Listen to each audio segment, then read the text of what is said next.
Namo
Now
సన్నిధిలో చక్కదనము నాకు చాలయా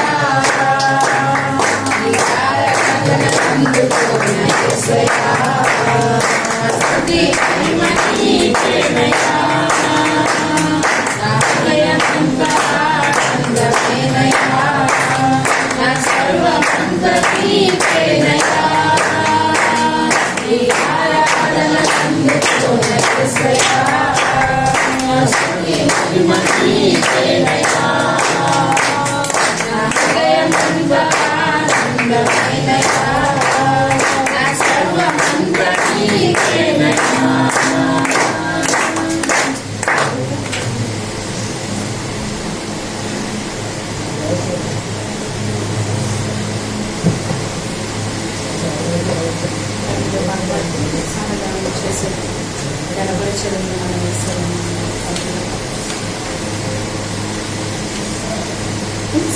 ఉత్సాహగానము చేసెదము ఘనపరచెదము మన యేసయ్య నామమును ఉత్సాహగానము చేసెదము ఘనపరచెదము మన యేసయ్య నామమును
ఇవన్నీ వాగ్దాన ఫలములేగా ఆత్మీయ ఆరాధనలు జరుగుచున్నవి.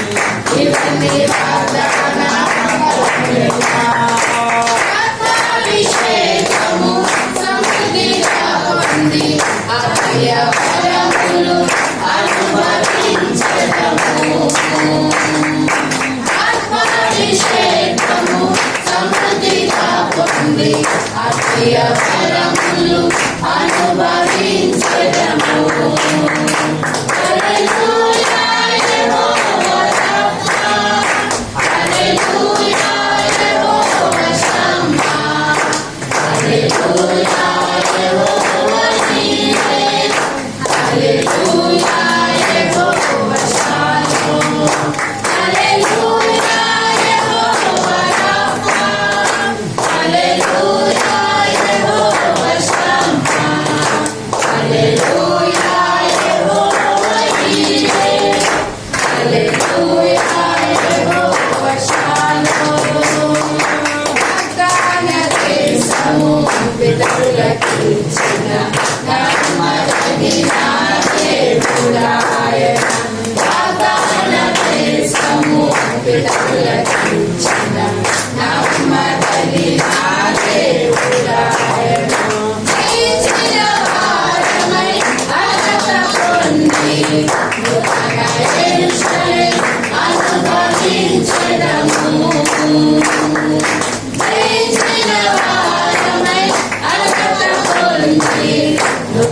యెరూషలేం అనుభవించెదము.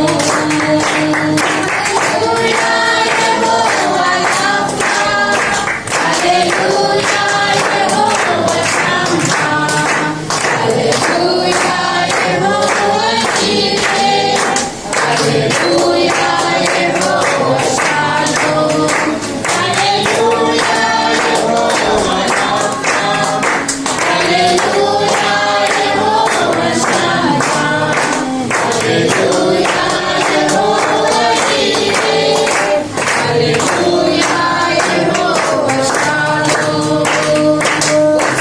ఉత్సాహగానము చేసెదము, ఘనపరచెదము మన యేసయ్య నామములో. ఉత్సాహగానము చేసెదము, ఘనపరచెదము మన యేసయ్య నామములో. హల్లెలూయా యెహోవా రాఫా, హల్లెలూయా యెహోవా షమ్మా, హల్లెలూయా యెహోవా జీరే, హల్లెలూయా యెహోవా షాలోమ్, హల్లెలూయా యెహోవా రాఫా, హల్లెలూయా యెహోవా జీరే, హల్లెలూయా యెహోవా షాలోమ్. ఆమె పొరపాటును కలిగే పాట ఆనందమైన నా ఆత్మలో అత్యధిక విషయాన్ని కలిగే పాట ఆనందమే ఎప్పుడు నా ఆత్మలో, అత్యధిక విజయమే నా క్రీస్తులో. ఆనందమే ఎప్పుడు నా ఆత్మలో, అత్యధిక విజయమే నా క్రీస్తులో. లాలాలాలకు ఆనందమే, అన్నిటిలో అత్యధిక విజయమే. లాలాలాలకు ఆనందమే, అన్నిటిలో అత్యధిక విజయమే. ఆనందమే ఎప్పుడు నా ఆత్మలో, అత్యధిక విజయమే నా క్రీస్తులో. ఆనందమే ఎప్పుడు నా ఆత్మలో, అత్యధిక విజయమే నా క్రీస్తులో. బలమైన దుర్గములను కూలదోసెదం, అలసూరులపై జయము పొందెదం. బలమైన దుర్గములను కూలదోసెదం, అలసూరులపై జయము పొందెదం. దేశాలి యేసుని నామము ధరించి జయగలమని ముందుకు సాగెదం. దేశాలి యేసుని నామము ధరించి జయగలమని ముందుకు సాగెదం. లాలాలాలకు ఆనందమే, అన్నిటిలో అత్యధిక విజయమే. లాలాలాలకు ఆనందమే, అన్నిటిలో అత్యధిక విజయమే. ఆనందమే ఎప్పుడు నా ఆత్మలో, అత్యధిక విజయమే నా క్రీస్తులో. ఆనందమే ఎప్పుడు నా ఆత్మలో, అత్యధిక విజయమే నా క్రీస్తులో. అంధకార శక్తులను లయము చేసెదం, అపవాది తంత్రములను అడ్డగించెదం.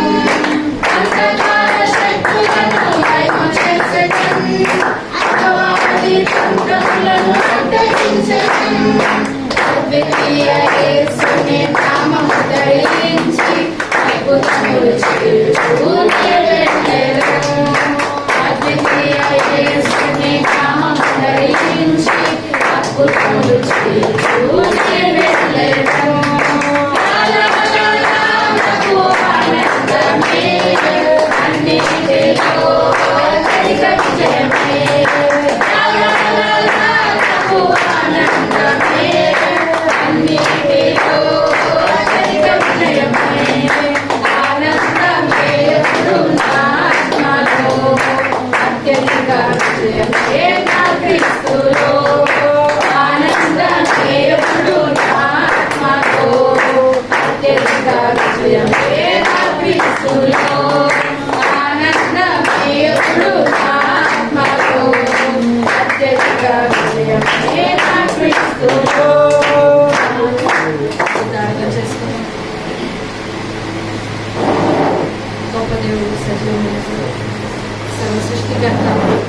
మాట్లాడే దేవుడు ఆయన, చూస్తున్న దేవుడు, సమస్తము సాధ్యమైన దేవుడు, నిన్న నేడు నిరంతరం ఏకరీతిగా ఉన్న దేవుడు ఆయన, శూన్యం నుండి సృష్టిని చేసిన దేవుడు, తన నోటి మాటపై సమస్త సృష్టిని కలుగజేసిన దేవుడు. యెహోవా నేను నాకు అసాధ్యమైనది ఏదైనా ఉన్నదా అని శారాతో సవాల్ చేసిన దేవుడు, గొప్ప దేవుడు, ఆశ్చర్యకరుడు, అద్భుతాలు చేసే దేవుడు, మనం చూచున్న దేవుడు. ఈరోజు ఎవరైతే ఆయన సన్నిధిలో ఉన్నారో ప్రతి ఒక్క హృదయాన్ని సంధించడానికి సిద్ధంగా ఉన్న దేవుడు మన హృదయాన్ని సమర్పించుకుని ఈరోజు ఈ మధ్యాహ్న కాలం దేవాది దేవుడు మన నుండి ఆత్మతో సత్యముతో ఎవరు నన్ను ఆరాధిస్తారా అని ఆయన తన లోకమంతా వెతుకుతూ ఉన్నప్పుడు, ఇదిగో నేనున్నాను ప్రభువా, శరీరం నిమిత్తం కాదండి, శరీరంతో కాదయ్యా, ఆత్మతో నిన్ను ఆరాధించడానికి నన్ను బలపరచడానికి, ఆత్మతో నిన్ను దర్శించడానికి నా కనులు తెరవచేయ, ఆత్మ అనుభవాన్ని నాకు దయచేయండి, ఆత్మతో నడిపించేయండి, నీ ఆత్మతో నిండిన అనుభవాన్ని నాకు దయచేయండి. నా ఆత్మ లేనివాడు నావాడు కాదంటున్నావు తండ్రి. నీ ఆత్మ మాతో లేనట్లయితే మేము జీవించి ఉన్నాం అనుకుంటున్నాం, మీ దృష్టిలో మేము మృతులమే తండ్రి. మీ ఆత్మ మాలో ఉండాలి, మాతో మీ ఆత్మ నివసించాలి తండ్రి. మాతో నివసించే దేవుడు నాయన, ఎక్కడో పరలోకంలో మీరు ఉండే దేవుడు కాదు తండ్రి. పరలోకాన్ని విడిచి అత్యున్నతమైన సింహాసనాన్ని విడిచిపెట్టి మాతో పాపులమైన, ఎన్నిక లేని, అర్హత లేని, యోగ్యత లేని మాతో నివసించడానికి ఇష్టపడే దేవుడు అయ్యా, సజీవమైన దేవుడు తండ్రి.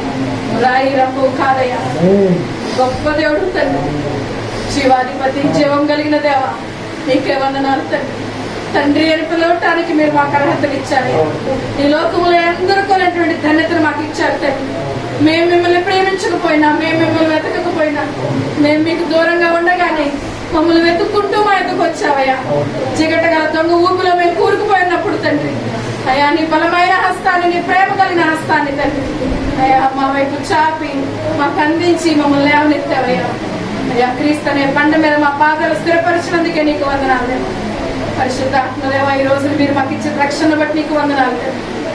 అయ్యా ఈ తగ్గత లేని వాళ్ళు అనేక మంది లోకంలో చల్లా చెదురుగా ఉన్నారు తండ్రి. అనేక మంది సమస్యల్లో, ఇరుకుల్లో, బంధకాల్లో అయ్యా ఈ రోజు మరణ పడక మీద ఉన్న వారు అనేక మంది ఉన్నారేమో దేవా. ఒక్కసారి వారందరినీ జ్ఞాపకం చేసుకోండి అయ్యా.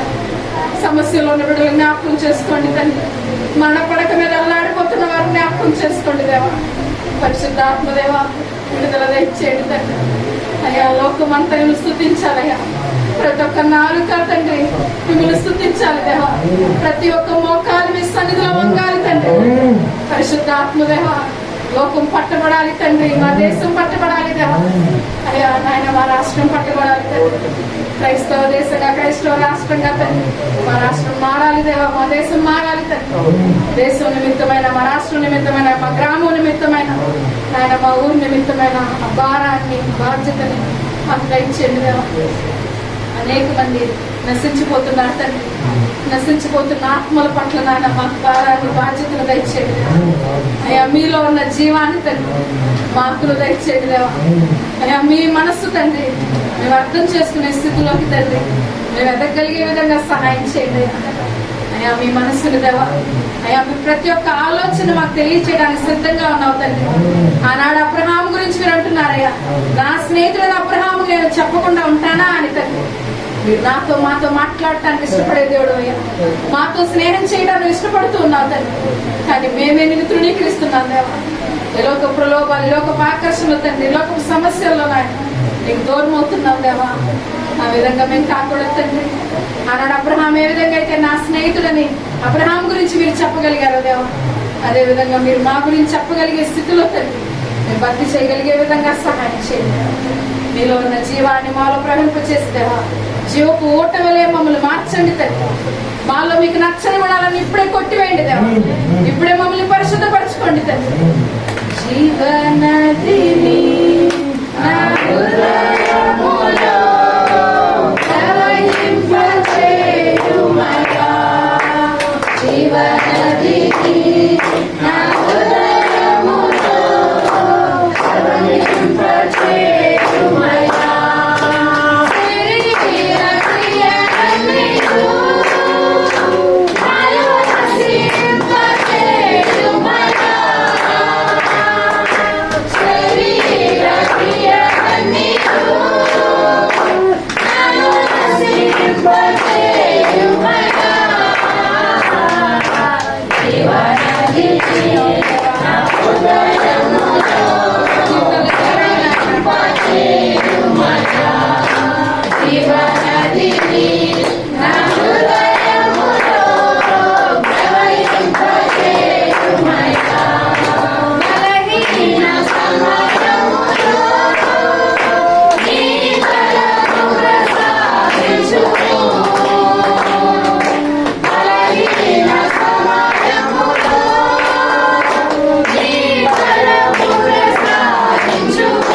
మాలో మీకు నచ్చిన గుణాలు మీ తండ్రి ఆ జీవనది ప్రవాహంలో కొట్టుకుపోయే విధంగా సహాయం చేయండి. మనలో శారీరక ఫలాలు తండ్రి, ఈ శారీరకపరమైన ఈ ఆకర్షణలు ఉన్నాయి, ఈ ప్రలోభాలన్నింటినీ దేవా ఈ శరీరానికి సంబంధించిన ప్రతి ఒక్క దాన్ని జయించగలిగే విధంగా మమ్మల్ని నిలబెట్టండి. పరిశుద్ధ ఆత్మదేవ నీకే వందనాలు చెల్లించుకుంటున్నాం తండ్రి. ఎండిపోయిన ఎముకల వలె ఉన్నామని జీవంతో నింపండి తండ్రి. ఆనాడు ఎండిపోయిన ఎముకలతో నా లోయలో నాయన మీరు మాట ఇచ్చి దేవా మీ మాటను విడుదల చేస్తారు. ఆ ఎండిపోయిన ఎముకల్ని మహాసైన్యంగా నిలబెట్టారు దేవ. పరిశుద్ధరానికే వందనాలు. చల్లారిపోయిన ఆత్మలున్నాయి, విలువైన స్థితిలో ఉన్న ఆత్మలకు విడుదల దయచేయలేదు. మండే అనుభవాన్ని మాకు దయచేయలేదు. పరిశుద్ధ ఆత్మదేవ నిన్ను ప్రేమించిన అయ్యా నిన్ను వెంబడిస్తున్నారు, నీ కొరకు జీవించాలని బలమైన కోరిక తండ్రి మాకందరికీ దయచేయలేదు. నీ కొరకు వాడబడిన జీవితాలు వ్యర్థమున్నాయి, నీ కాడి మోయలేని భుజాలు వ్యర్థము తండ్రి. ఎవరి కాలంలో నీ కాడిని పెట్టినారు నీకు మేలు అంటున్నావయ్యా. సిద్ధపరిచిన మేలు అనేక మంది పొందుకోలేకపోతున్నారు. పరిశుద్ధ ఆత్మదేవ మీ కాడిని మోయగలిగే అనుభవాన్ని తండ్రి, మోయగలిగే భుజాలు దేవా మాకు దయచేయండి. మమ్మల్ని బలపరచండి అయ్యా. బలహీనులుగా ఉన్నాం తండ్రి, ఇప్పుడే మమ్మల్ని బలపరచండి అయ్యా. మీ జ్ఞానం ఇచ్చి నడిపించండి. పరిశుద్ధ ఆత్మ మీరే మమ్మల్ని ముందు నడిపించండి. మీ ఆత్మాభిషేకం తండ్రి, మీ ఆత్మ నింపుదల మాకు దయచేయండి. వచ్చిన ప్రతి ఒక్కరిని మీరు దర్శించండి. ఎవరి హృదయం తండ్రి ఎటువంటి ఆశతో ఆసక్తితో ఆకలితో ఉన్నారో మీకు తెలిసే ఆశ గల ప్రాణాన్ని మేలుతో తృప్తిపరుస్తాను వాగ్దానం ఇచ్చిన దేవా మీరే మమ్మల్ని తృప్తిపరచండి తండ్రి. ఆశతో మీ సన్నిధికి వచ్చామయ్యా. అయ్యా మీరు మమ్మల్ని దర్శించండి దేవా. నాతో మాతో మాట్లాడండి అయ్యా. మమ్మల్ని బలపరచండి తండ్రి. మనుషుల రొట్టె వల్ల మాత్రము కాదు కానీ దేవుని నోటి నుండి వచ్చి ప్రతి మాట వల్ల బ్రతుకునని ఈ వాక్య వాళ్ళు శ్రమిస్తూ ఉన్నప్పుడు మేము జీవించడానికి మా జీవానికి మూలం మీ వాక్కు దేవా. అటువంటి మీ వాక్కు నాయన మా జీవితాల్లో మా హృదయాల్లో స్థానం ఇచ్చుదండి. అయినా మీ వాక్కు ప్రకారం జీవించగలిగే ఆ జ్ఞానాన్ని ఆ పట్టుదలని ఆ నేర్పుని మాకందరికీ దయచేయండి. పరిశుద్ధానికి వందనాలు తండ్రి. పాటల ద్వారా నాయన స్తుతి ఆరాధన ద్వారా ఈ సన్నిధికి వచ్చినందుకే నీకు స్తోత్రం. ఎక్కడైతే నా నామం పేట ఇద్దరు ముగ్గురు కూడి ఉంటాను వారి మధ్య నేను ఉంటానని నమ్ముతాను అయ్యా. మా మధ్య మీరు ఉన్నారని నమ్ముచున్నాం. పరిశుద్ధాన్ని అయ్యా నన్ను మీ సిలువ చాటును మరుగుపరిచి నన్ను నా మాటలు నా ఉద్దేశాలన్నింటినీ కొట్టివేస్తాను. మీ స్వరాన్ని మీ మాటల్ని మీ ఉద్దేశాన్ని మాకు బయలుపరిచి మీరే మమ్మల్ని ముందు నడిపించి మీ వాక్కులో బలపరిచి స్థిరపరచమని వేసినాము నడుచున్నాం తండ్రి. ఆమేన్.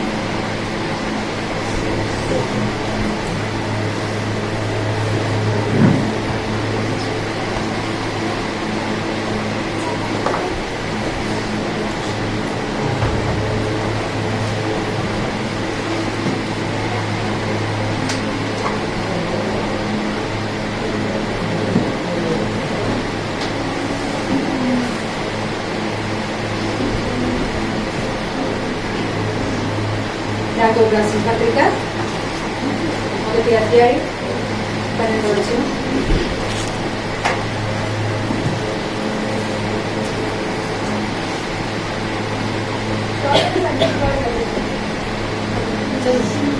శోధన సహించేవాడు ధన్యుడు, అతడు శోధనకు నిలిచిన వాడే ప్రభు తను ప్రేమించే వారికి వాగ్దానము చేసిన జీవితీయము పొందుతాడు.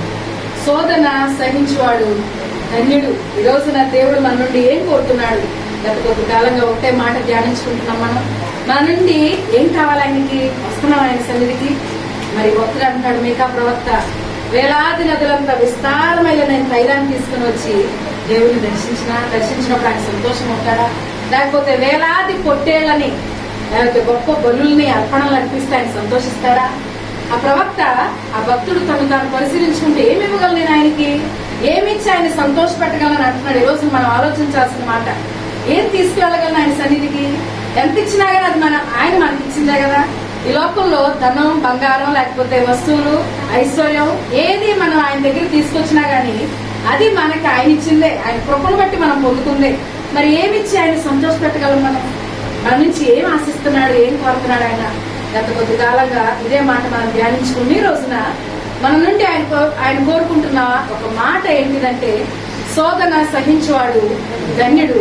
కానీ ఇక్కడ రాయబడింది, శోధన సహించేవాడు ధన్యుడు, అతడు శోధనకు నిలిచిన వాడై ప్రభు తన్ను ప్రేమించిన వారికి వాగ్దానం చేసిన జీవ కిరీటము పొందును. చాలా చిన్న మాట, మొదటి మాట మనం మాట్లాడుకుందాం. శోధన సహించిన వాడు ధన్యుడు. ఈ రోజున దేవుడు మన నుండి కోరుకుంటుంది ఏంటంటే, శోధన సహించిన వాడు ధన్యుడు, మరి శోధనతో పోరాడి జయించిన వాడు మరి ఎక్కువగా ధన్యుడు. వాక్యం ఎప్పుడైనా చూడండి, మనం ఒకటే చదువుతాం, ఆ ఒకటి కూడా మనకు పూర్తిగా అర్థం కాదు. దాచబడిన మర్మాలు అనేక ఉంటాయి వాక్యంలో. మన కంటికి కనపడిన వాక్యం అదొక్కటే అనుకోకండి. శోధన సహించేవాడు ధన్యుడు అని అంటున్నాడంటే దాని వెనకాల ఆయన ఉద్దేశం ఒకటి ఉంది. ఎవరి జీవితంలో అయితే, ఎందుకంటే ఈ లోకంలో మనం జీవించిన ప్రతి ఒక్కరి జీవితంలో, దేవుడు నమ్ముకున్నా నమ్ముకోకపోయినా, తెలుసుకున్నా, ఆయన సన్నిధిలో ఉన్నా లేకపోయినా అందరి జీవితంలో సమస్యలు ఉంటాయి. ఉండవా? సమస్యలు ఉంటాయా ఉండవా? అందరికీ ఉంటాయి. కానీ ఎవరి జీవితంలో, ముఖ్యంగా క్రైస్తవులతో, క్రీస్తుని నమ్మి ఆయన వెంబడిస్తున్న వారితో చెప్తున్న మాట, ఎవరైతే ఆయన సన్నిధిలో ఉంటారో ఖచ్చితంగా అందరికీ ఉంటాయి సమస్యలు. రోడ్డు అందరికీ ఉంటాయి. కానీ ఆటోలో వెళ్తుంటే ఎలా ఉంటుంది, మంచి కారులో వెళ్తుంటే ఎలా ఉంటుంది? ఆటోలో వెళ్తుంటే మొత్తం శరీరం అంతా కదిలిపోతుంది. మాకు కొవ్వురు మాకు వెళ్తుంటే బాగా అలవాటు. రోడ్డు అంతా తిరగేసినటువంటి రోడ్డు లాగా ఉంటుంది. ఎలా చేరేపటికి ఇప్పుడైతే కొంచెం బాగానే ఉంది, అయినా మళ్ళీ పాడైపోయింది అనుకోండి. రోడ్డు ఒకటే, రోడ్డు గుండా అందరూ వెళ్లాల్సిందే. లోకంలో ప్రతి ఒక్కరూ ఆ రోడ్డు గుండా ప్రయాణం చేయవలసిందే. కానీ మనం ఆటోలో ఉంటే, అంటే మన సొంతంగా ఆ శ్రమని, మన సొంతంగా ఆ ఇబ్బందుల్ని, మన సొంత జ్ఞానంతో, మన సొంత ఆలోచనతో వాటిని ఫేస్ చేస్తా ఉన్నప్పుడు, వాటిని ఎదుర్కొంటూ ఉన్నప్పుడు ఖచ్చితంగా అది మనకి బాధనిస్తుంది, లేకపోతే కృంగిపోతుంటాం, ఓడిపోతుంటాం. కానీ ఎవరైతే క్రీస్తు చెయ్యి పట్టుకొని ఆ శోధనల మార్గం గుండా, ఇరుకు గుండా వెళ్తా ఉంటారో, ఎవరైతే దాన్ని సహిస్తారో, ఎవరైతే వాటితో పోరాడి నెగ్గి వాటిని ఓడించి జయాన్ని పొందుకుంటారో, అటువంటి వారు ఖచ్చితంగా జీవ కిరీటాన్ని పొందుకుంటారంట. ఆయన మనతో ఉంటాడు. శ్రమ రాగానే భయపడటం కాదు, కానీ శ్రమ ఎవరి జీవితంలో అయితే వస్తుందో, ఎవరైతే ఆయన సన్నిధిలో నిలిచి ఉంటారో, శ్రమ వచ్చినా గానీ ఎవరైతే ఆయన చేయి పట్టడానికి ఇష్టపడతారో అటువంటి వారిని ఆ గతుకులు, ఆ ఇబ్బందులు, ఆ ఇరుకులు తగలకుండా ఆయన అరచేతుల్లో ఎత్తుకొని తీసుకెళ్తారు, చెప్పుకొని తీసుకెళ్తారు. కాబట్టి రోడ్డు అందరికీ అవుతే, మనుషులంగా ఈ లోకంలో ఏ చెట్టుకి అంతేకాలంటారు, అందరికీ వస్తే శ్రమలు, సమస్యలు. కానీ ఎవరైతే దేవుని సన్నిధిలో ఉంటారో వారిని సమస్య ఏ కీడు చేయకుండా, ఏ హాని చేయకుండా, ఆ శ్రమలో కూడా ఏ విధంగా నిలబడాలో నేర్పిస్తాడు ఆయన. ఆ శ్రమలో ఏ బాధ మనకి తగలకుండా అరచేతుల్లో చెక్కుకుంటాడు ఆయన. కాబట్టి అంటున్నాడు, శోధన సహించిన వాడు ధన్యుడు. కానీ శోధన సహించడం కన్నా శోధనతో పోరాడి దాన్ని జయించిన వాడు మరి ఎక్కువగా ధన్యుడు. కాబట్టి శోధనని జయించగలుగుతున్నామా ఆలోచించండి. పౌలు శీల చెరసాలలో ఉన్నారంట. ఎలాంటి సమస్య? దేవుని పని చేస్తున్నారు, సువార్త ప్రకటిస్తున్నారు, మరి దేవుని గురించి బ్రతుకుతా ఉన్నారు. మరి పౌలు శీల చెరసాలలో బంధించబడి ఉన్నప్పుడు, ఆ ఇరుకైన బందీ ఖానాలో వారిద్దరూ ఉన్నప్పుడు ఆ ఒంటి నిండా ఎంతో గాయాలు, మరి ఎంతగానో కొట్టి వారిని అక్కడ శిక్షించి చెరసాలలో వేస్తారు. మరి అర్ధరాత్రి వేళ పౌలు శీల ఏం చేస్తున్నారు? మనమైతే ఏం చేస్తాం? దేవా ఇదేంటయ్యా ఇక్కడ వేసావు నన్ను, నేను సువార్త ప్రకటించాను, నేనేం తప్పు చేయలేదు, మరి నన్ను ఎందుకు ఇక్కడ ఉంచావు? వెంటనే చెరసాల నుంచి నాకు విడుదల ఇస్తావా లేదా? ప్రార్థన మొదలు పెడతాం కదా. నాకు వెంటనే ఇక్కడి నుంచి విడుదల కావాలి, వెంటనే నాకు సమాధానం కావాలి. నువ్వు ఎలా దిగొస్తావో తెలియదు, ఏం చేస్తావో తెలియదు, ఏం మ్యాజిక్ చేస్తావో తెలియదు. ఇప్పుడు వెంటనే ఒక ఆశ్చర్యకారం చేసి ఈ చెరసాలలో నన్ను బయట పెట్టి, ఎవరైతే నన్ను ఈ చెరసాల లోపల తోసారో వాళ్ళు తెలుసుకోవాలి నాతో ఉన్న దేవుడు గొప్ప దేవుడు అని. అంటామా లేదా? ఖచ్చితంగా అడుగుతాము. కానీ ఆ శోధనలోనే ఆ పౌలు శీల ఆనందంగా దేవుని స్తుతించగలిగారు. ఆ శ్రమలోనే, ఆ ఇబ్బందిలోనే దేవుని వైపు చూడగలిగారు. దేవుడు ఆనందంగా ఆయన సన్నిధి, ఎందుకంటే ఆనందంగా ఆయన మైమరిచిపోయాడంట. ఆయన ఎలాగా పౌలు శీల ఆనందించగలుగుతున్నారు? శ్రమలో ఎలాగా ఆ శ్రమతో పోరాడి దాన్ని జయించగలిగారు? ఆ శ్రమని ఎలా అధిగమించగలిగారు? అర్థం కాల దేవుడికి. కాబట్టి ఆ పౌలు శీల ఆ రోజు చేసిన ఆరాధన దేవుని సన్నిధికి చేరి అక్కడ చెరసాల సంఖ్యలే బద్దలైంది. చెరసాల నాయకుడి యొక్క ఆ బంధకాలు తెంచబడ్డాయి. అదేవిధంగా చెరసాలలో ఉన్న అనేక మంది ఖైదీల యొక్క బంధకాలు తెంచబడ్డాయి. అనేక మంది గాఢాంధకారంలో నుండి వెలుగులోకి అడుగు పెట్టారు. కేవలం పౌలు శీలలో ఉన్న ఆ శ్రమని సహించగలిగే గుణం. ఈ రోజున క్రైస్తవులుగా మన జీవితంలో శ్రమలు ఎందుకు వస్తాయి? దేవుని సన్నిధిలో ఉంటే నాకెందుకు శ్రమ రావాలి అనేక మంది అనుకుంటాం. మనం ఎందుకు వస్తుందంటే మన శ్రమ ద్వారా అనేక మంది జీవితాల్లో దేవుడు గొప్ప కార్యాలు ఇష్టపడుతూ ఉన్నాడు. మన శ్రమని ఆయన ఉపయోగించుకోవాలనుకుంటున్నాడు. కానీ మనం ఉపయోగపడిస్తే కదా, మనం ముందే శ్రమ అక్కడ కనపడగానే ఇక్కడ ఏడుపు మొదలు పెట్టేస్తాం. వచ్చేస్తుంది రాకుండా చేయని గేటు తలుపులు ఎంత మూసగా వచ్చేస్తుంది దగ్గరికి.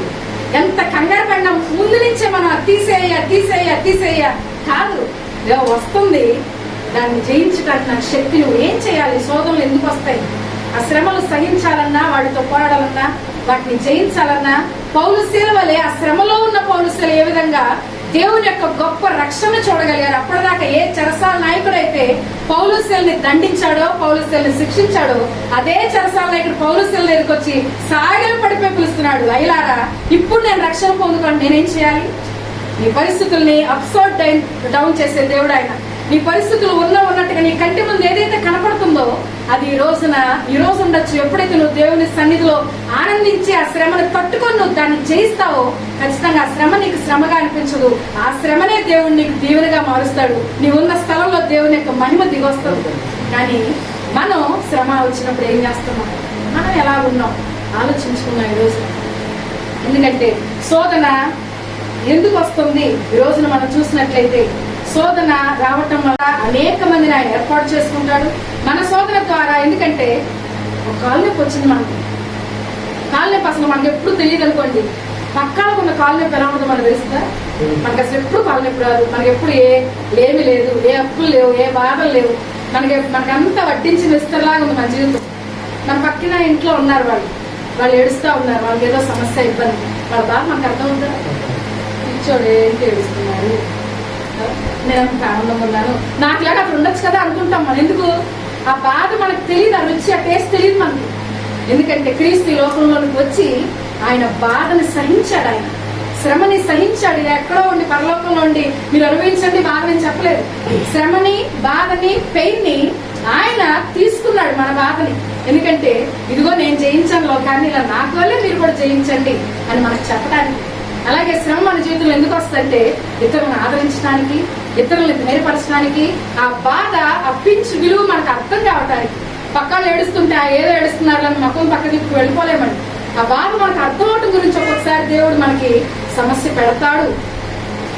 శోధన ఖచ్చితంగా వస్తుంది. మన జీవితంలో ఒక సమస్య ఉంది అంటే ఆ సమస్య నిమిత్తం ఏడవటం కాదు, ఆ సమస్య నిమిత్తం బాధపడటం కాదు, కానీ ఆ సమస్యలో మనం ఎవరైతే అటువంటి సమస్యలో ఉన్నారో వారి నిమిత్తం ప్రార్థన చేయగలిగే స్థితిలోకి ఎదగాలి. ఒక అనారోగ్య సమస్యలో ఉన్నాం, లేకపోతే ఒక అప్పుల సమస్యలో ఉన్నాం. ఆ సమస్యని మనం అనుభవిస్తున్న ఆ బాధ మనకు అర్థమవుతుంది. దేవుడు మన జీవితంలో ఆ బాధ ఎంటర్ అవడానికి సహాయం చేశాడు, ఆయన పంపించాడు అనుకోండి. ఇప్పుడు ఏం చేయాలి మనం? ఎవరు తీసే కాదు, నాకులాగా ఈ బాధను అనుభవిస్తా ఎంతమంది ఉన్నారో వాళ్ళకి సహాయం చేయాలి. నా వలే ఎంతమంది ఈ బాధను అనుభవిస్తున్నారు ఈ సమయంలో, ఎంతమంది నా వల్ల అనారోగ్యంతో ఉన్నారో, నా వల్ల లేమిలో ఉన్నారో వాళ్ళకు నువ్వు సహాయం చే ప్రభు అని ఆ శ్రమలో ఉన్నప్పుడు గనక మనం ఆయన చిత్తాన్ని గ్రహించగలిగితే, ఆ శ్రమ ఎందుకు వచ్చింది అని మనం ఆయన సన్నిధిలో ఆయన పాదాల చెంత కూర్చొని ఆయన దగ్గర అడగగలిగితే ఆయన ఖచ్చితంగా మార్గాలు చూపిస్తారు. అదే మాట రాయబడిన చూడండి, 1 కొరింథీయులకు రాసిన పత్రిక 10వ అధ్యాయం 13వ వచనం. 1 కొరింథీ 10:13. ఆయన నిలిచిచున్నానని తలచుకుని వాడు సాధారణంగా 1 కొరింథీ 10:13. అదే కింద పని చదువుతున్నారు. సాధారణంగా మనుషులకు కలిగి శోధన తప్ప మరేది మీకు సంభవింపలేదు. దేవుడు నమ్మదగిన వాడు, మీరు సహింపగలిగినంత కంటే ఎక్కువగా ఆయన మీరు శోధింపబడనీయడు. అంతేకాదు సహింపగలుగుటకు ఆయన శోధనతో కూడా తప్పించుకునే మార్గమును కలుగు చేయును. చదువు.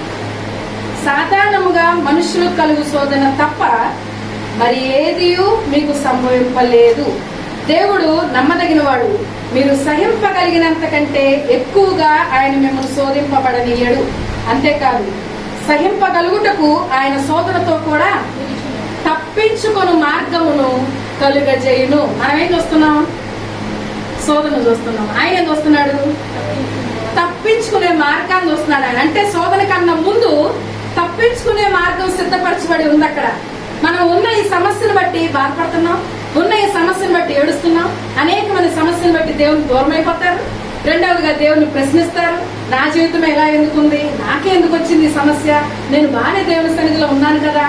చాలా మంది అనుకుంటాం మనం. ఆ సమస్య రాగానే ఆయన్ని ప్రశ్నిస్తాం, సమస్య రాగానే ఆయన్ని శోధిస్తాం. ఈ సమస్య ఎప్పుడు తెస్తావు, ఎలా తెస్తావు, నాకు వెంటనే జవాబు ఇవ్వు, రకరకాలుగా అడుగుతాం మనం ఆయన. కానీ ఆయన ఏమంటున్నాడు? మనుషులకు కలిగింది తప్ప సాధారణంగా మనుషులకి ఏదైతే ఈ లోకంలో ఉండగా శ్రమలు వస్తాయో అవే మీకు వస్తాయి. కొత్తగా వెరైటీగా ఎక్కడి నుంచో పుట్టవు మీకు సమస్యలు, అవే వస్తాయి. కానీ వాటిల్లో తప్పించుకునే మార్గాన్ని నేను మీకు ఇస్తాను. వాటిలో మీరు నా మీద కనుక ఆధారపడితే, ఆయన పాదాల చెంత కనుక మనం మొరపెట్టగలిగితే ఆ శ్రమల వేళల్లో మనం ఎత్తుకుని నడిపిస్తాడు. ఆ శ్రమ యొక్క తీవ్రత మనకు తాకకుండా కూడా కాపాడుతాడు ఆయన. ఖచ్చితంగా శ్రమ రాగానే చాలా మంది మొదట చేసే పొరపాటు దేవుని పట్ల అపనమ్మకం వచ్చేస్తా. అసలు దేవుడు అన్నవాడు ఉన్నాడా, దేవుడు ఉంటే నాకెందుకు ఇలా జరిగింది, చచ్చిపోతే ఏముంది బతికితే ఏముందిలే, ఆ నిరాశతో కొన్ని మాటలు వస్తే చూసారా, అవి దేవునికి అస్సలు ఇష్టం ఉండదు. శ్రమ మన జీవితంలో వస్తుంది అంటే ఖచ్చితంగా దేవుడు మనకి మంచి చేయడానికే. శ్రమ వెనకాల రెండంతల మేలు దాచబడి ఉందంట. ఎందుకు దాయబడింది అందరూ కనపడదు. ఎవరైతే ఆయన పాదాల చెంత మొరపెడతారో, ఎవరైతే ఆ శోధనని సహించటానికి, ఆ శోధనని జయించటానికి, ఆ శోధనతో పోరాడటానికి నాకు శక్తి కావాలి ప్రభువా అని అడుగుతారు. మొదటగా శోధన వచ్చింది, శ్రమ వచ్చింది. ఆ శ్రమ రాగానే భయపడటం కాదు, అడగటం కాదు, కానీ దేవా దాంట్లో పోరాడటానికి, దాన్ని ఎదిరించడానికి నాకు శక్తి నువ్వు అడిగితే ఎవడా ఖచ్చితంగా ఇస్తాడు. శక్తిని ఇస్తాడు ఆయన, ఆ విశ్వాసం ఇస్తాడు, ఆ నమ్మకం ఇస్తాడు, ఆ వాగ్దానం ఇస్తాడు ఆయన. ఎందుకంటే దేవుడు చెప్తున్నాడు, మనుషులకు కలిగింది తప్ప ఎక్కువగా నేను మీకు రానివ్వను. ఎందుకంటే నేను నమ్మదగిన వాడిని. మనుషుల మాటలాగా ఆయన మాటలు ఉండవండి. మనుషుల మాటలు ఈ రోజు ఉంటాయి, రేపు మారిపోతాయి, ఎల్లుండి ఇంకొక రకంగా ఉంటాయి. కానీ ఆయన మాట తరతరాల నుంచి యుగాలు మారిపోయిన ఆయన మాట శాశ్వతంగా అలాగే ఉంటుందంట, మార్పు లేనిదిగా ఉంటుంది. ఆయన అంటున్నాడు, సహింపగలిగినంతకన్నా ఎక్కువగా నేను మీకు ఇవ్వను. సహించటానికి కూడా నేను మీకు శక్తిని ఇస్తాను. వాటితో పోరాడటానికి, వాటిని జయించడానికి నేను మీకు సహాయం చేస్తానని అంటున్నాడు. కానీ శ్రమను చూసి మనం భయపడుతున్నాం, శ్రమను చూసి బాధపడుతున్నాం, శ్రమను చూసి కృంగిపోతున్నాం. సామెతల గ్రంథం 24వ అధ్యాయం 10వ వచనం ఉంటుంది, శ్రమ దినాన నీవు కృంగిన ఎడల నీవు చేతకాని వాడవద్దు. ఎవరైతే శ్రమ దినాన కృంగిపోయి ఉంటారో, సామెతలు 24:10. కృంగిపోవటం అంటే బాధ, ఆ ఓటమి అంగీకరించే మనసు. ఇంకా అయిపోయింది నా జీవితం, ఇంకింతే, ఇక నా జీవితంలో ఏ మార్పు ఉండదని ఒక విధమైన నిరాశతో, నిస్పృహతో మనం పూర్తిగా ఆశలన్నీ వదిలేసుకొని కృంగిపోయిన మనసు. ఇంక నాకు దేవుడు ఇంకేమీ చేయడలే, ప్రార్థన చేయడం ఆపేస్తాం, దేవుడి సన్నిధికి వెళ్ళడం ఆపేస్తాం, వాక్యం చదవడం మానేస్తాం, ఇంక నా జీవితం మారదు అనే ఒక నిర్ణయం. దేవుడు చెప్పాడు మారదని, ఆయన చెప్పాడు మారుతాయి పరిస్థితులని. కానీ మనం అనుకుంటున్నాం మారదు. ఎందుకంటే మనం సమస్యలు చూస్తున్నాం కాబట్టి. ఈ రోజున శ్రమ దినాన అనేక మంది కృంగిపోతున్నారు, అనేక మంది మరి దేవునికి దూరం అయిపోతున్నారు. కానీ అంటున్నాడు ఆయన, ఎవరైతే నువ్వు శ్రమ దినాన కృంగిన ఎడల నువ్వు చేతకాని వాడు అవుతుంటే ఏమీ చేయలేకపోతావు. నీ జీవితంలో కూడా, నీ శారీరక జీవితంలో కూడా ఏ సక్సెస్ ని నువ్వు చూడలేవు. ఎందుకంటే వ్యాపారంలో నష్టాలు ఉన్నవా? ఏ వ్యాపారమైనా మొదలు పెట్టండి, ఖచ్చితంగా మొదటి వచ్చేది లాభమా నష్టమా? మొదటి నష్టమే వస్తుంది. ఎందుకు? మొదటే లాభం వచ్చింది అనుకోండి, నష్టం విలువ మనకు తెలియలేదు అనుకోండి, ఫస్టే మనం ఎక్కడ పరిగెట్టుకుంటే చివరి మెట్టెలు కూర్చున్నాం అనుకోండి, అక్కడి నుంచి పడితే దెబ్బ చాలా గట్టిగా తగ్గుతుంది. మొదటి మెట్టు ఎక్కినప్పుడే పడితే రెండో మెట్టుని చాలా జాగ్రత్తగా ఎక్కుతాం కదా.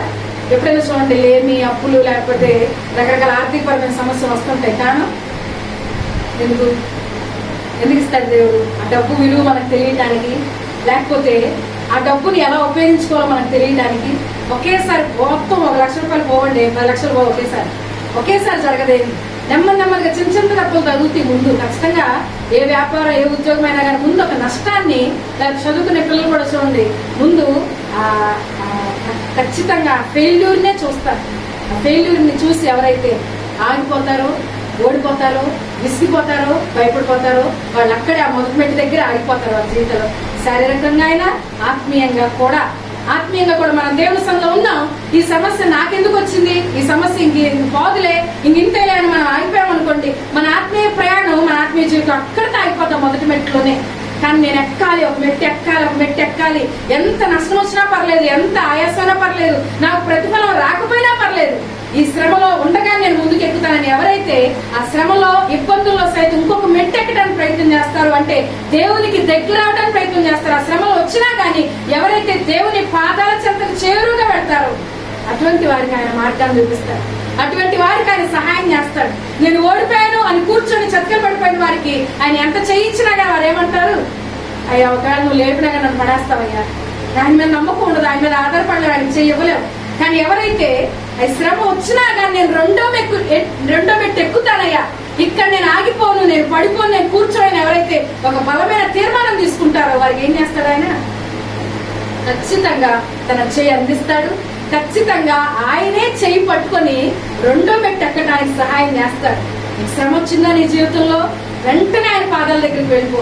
ఎప్పుడైనా నీకు అనిపిస్తుందా ఆయన నుంచి నేను దూరం అయిపోతున్నానేమో, ఏదైనా సమస్య, ఏదైనా అపనమ్మకం, ఏదైనా భయం నన్ను ఆయన నుంచి దూరంగా లాగుతుందేమో అన్నప్పుడు నీకు అనుమానం రాగానే వెంటనే నువ్వు చేయవలసింది ఆయన పాదాల దగ్గరికి వెళ్ళి మోకరించి, దేవా ఈ శోధనని, ఈ శ్రమని జయించటానికి నాకు శక్తి నువ్వు.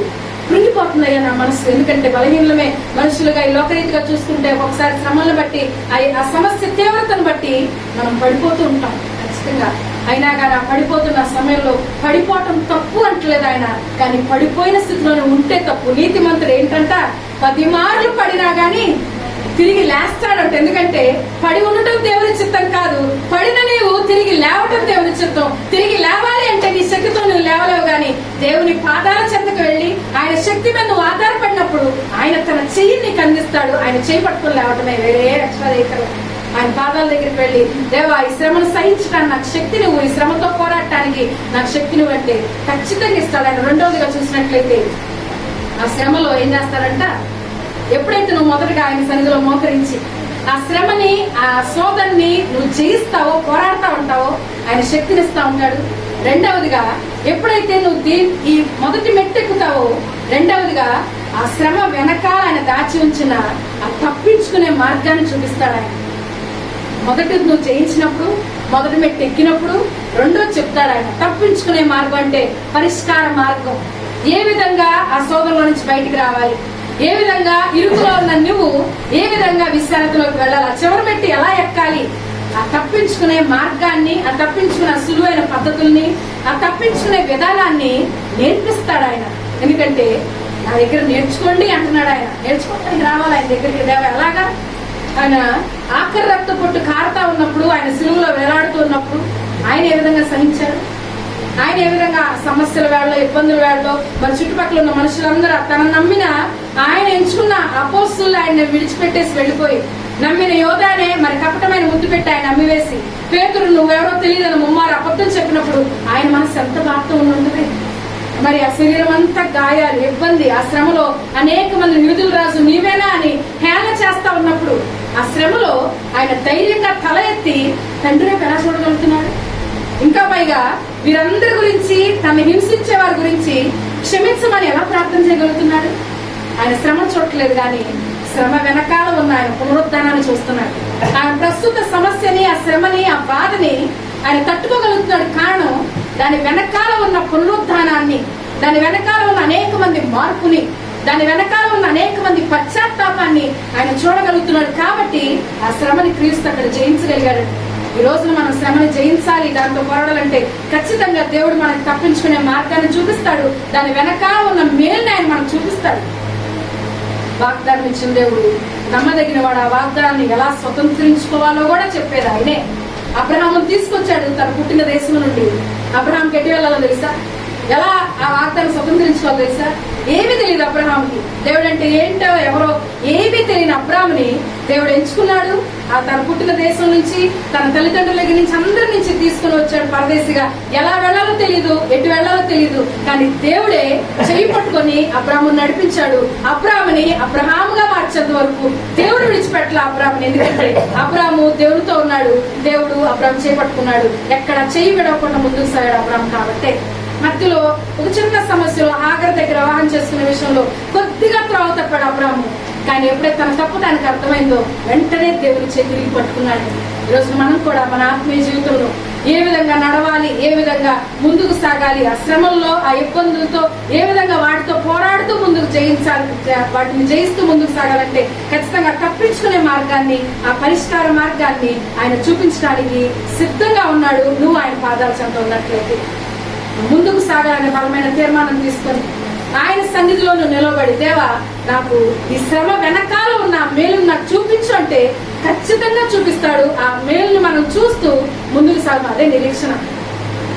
నిరీక్షణ అంటే నీ కంటికి కనిపించదు, నీ శారీరక కంటితో అది కనిపించదు, కానీ ఎప్పుడైతే దేవుని యొక్క ఆత్మ నడిపింపు పొందుకుంటావో, ఎప్పుడైతే దేవుని యొక్క ఆత్మ నిన్ను నడిపించడం మొదలు పెడుతుందో, ఏదైతే దేవుడు చూస్తున్నాడో అది నువ్వు చూడగలుగుతావు. ఈ శారీరక కన్నుతో అందుకే అంటాడు, నా ఆలోచనలు మీ ఆలోచనలు వంటివి కావు, నా మార్గాలు మీ మార్గాలు వంటివి కావు, నా తలంపులు మీ తలంపులు వంటివి కావు, అవి ఎంతో ఉన్నతమైనవి. మనుష్య హృదయానికి, మనుష్య ఆత్మకి అవి అసలు ఎప్పటికీ అర్థం కాదంట.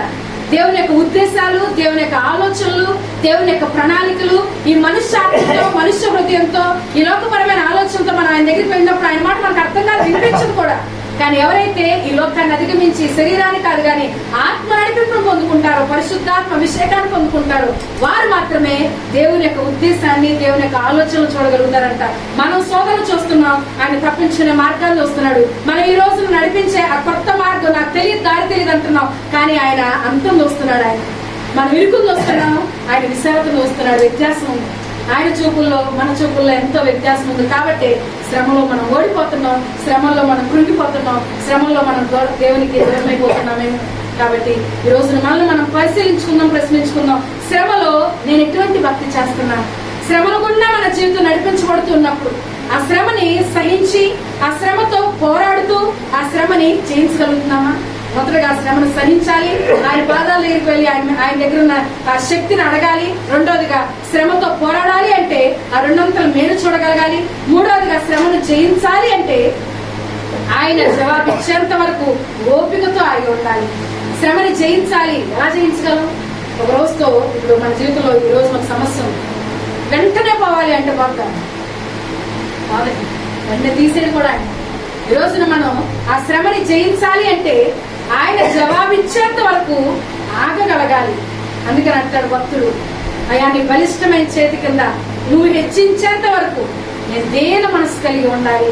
ఈరోజు మనం అడగాల్సింది, నువ్వు హెచ్చించేంత వరకు, నువ్వు దీవించేంత వరకు, నువ్వు నా ప్రార్థనకి జవాబిచ్చేంత వరకు నేను ప్రార్థన చేస్తూనే ఉంటానయ్యా. పోయిన వారం రాష్ట్ర చెప్పారు వాక్యం, అపేద విధవరాలు అన్యాయశ్ర న్యాయాధిపతి యొక్క మనస్సుని మార్చేసిందంట. ఆ పేద విధవరాలు, ఆమె దగ్గర ఏ గొప్ప టాలెంట్స్ లేవు, ఆమె దగ్గర ఉన్నాయన్ని పేదరికం ఉంది, వైధవ్యం ఉంది, అన్ని లోట్లే, అన్ని లోకపరంగా చూస్తే.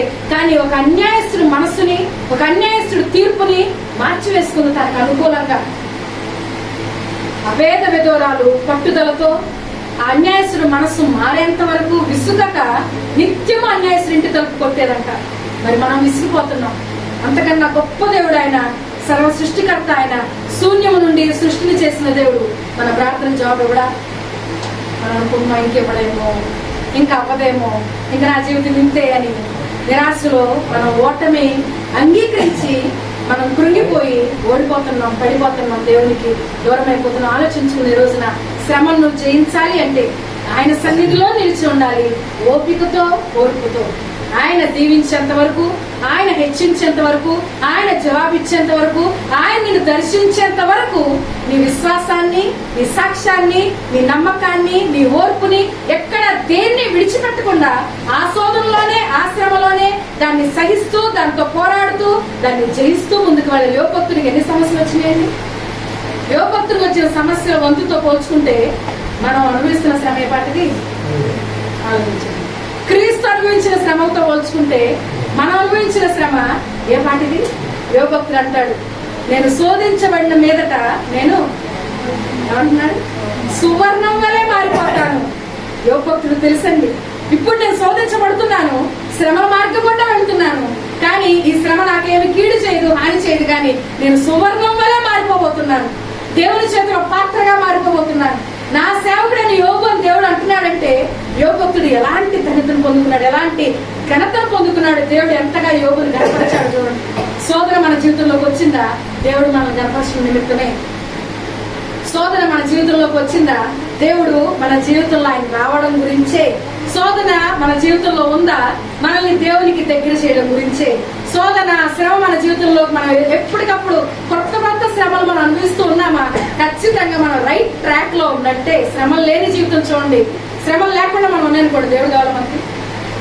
అసలు వస్తావా? తండ్రి అని పిలుస్తామా? ఆయన్ని అవసరం లేదు, నాకు అన్నీ ఉన్నాయి, నువ్వెందుకు అయ్యా అంటాం మనం. కాబట్టి శ్రమ మనకి మేలు చేస్తుంది. శ్రమ దేవుని పాదాల చెంతకు మనం నడిపిస్తుంది. శ్రమ దేవునిలో ఆనందించేలా మనకి నేర్పిస్తుంది.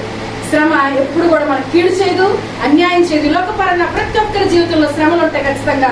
ఆ శ్రమను మనం ఎలా ఎదుర్కొంటున్నాం, ఆ శ్రమని మనం ఎలాగ తీసుకున్నాం, ఆ శ్రమ వచ్చినప్పుడు ఏడుస్తూ కూర్చున్నామా, ఓడిపోతున్నామా, లేకపోతే కృంగిపోతున్నామా, వేరే వాళ్ళని మాట్లాడుతూ లేకపోతే ఆ బాధనంతా తీర్చేసుకుంటున్నామా? కాదండి. ఈ లోకపరమైన పద్ధతులు ఏవి కాదు.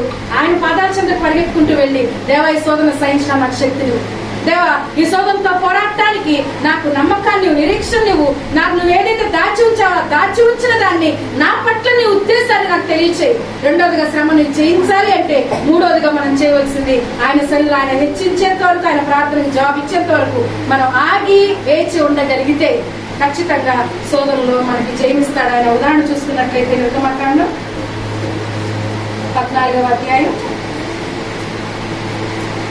ఇశ్రాయేలీయులు ఏ విధంగా ఎర్ర సముద్రంలో చేయకూడదు. నిర్గమకాండం 14వ అధ్యాయం 8. యెహోవా ఐగుప్తు రాజైన ఫరో హృదయమును కఠినపరపగా అతడు ఇశ్రాయేలీయులను తరిమెను.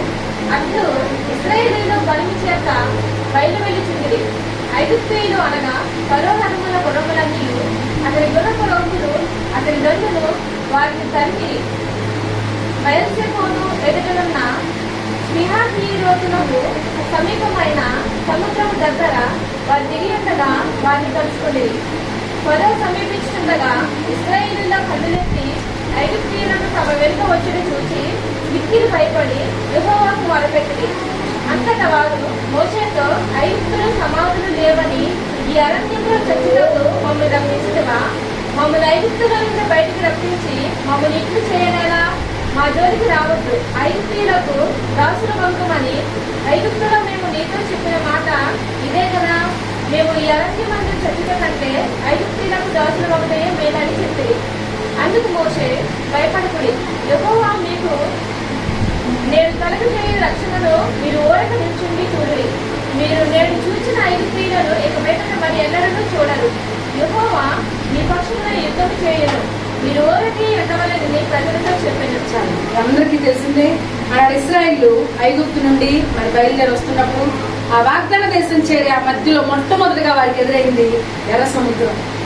అప్పటి వరకు ఎన్నో రకాల మరి తెగుళ్ళ నుంచి, 10 రకాల తెగుళ్ళ నుంచి ఇశ్రాయేలీల ప్రాంతాన్ని, ఆ గోషేను ప్రాంతాన్ని దేవుడు ప్రత్యేకపరుచుకొని ఐగుప్తు దేశంలో వాళ్ళు ఉన్నప్పుడు ఐగుప్తీయులకి మరి ఎన్నో శ్రమలు, ఎన్నో ఇబ్బందులు, ఆ 10 రకాల తెగుళ్ళు వారిని ఎంతో ఇబ్బంది పెట్టినప్పుడు ఇశ్రాయేలీకి ఏ హాని, ఏ కీడు జరగకుండా ఎంతో కాపాడిన దేవుడు మరి ఆయన ఐగుప్తు నుంచి వారికి విడుదలనిచ్చాడు. ఎంతో ఆనందంగా, సంతోషంగా ఎలా బయలుదేరారు?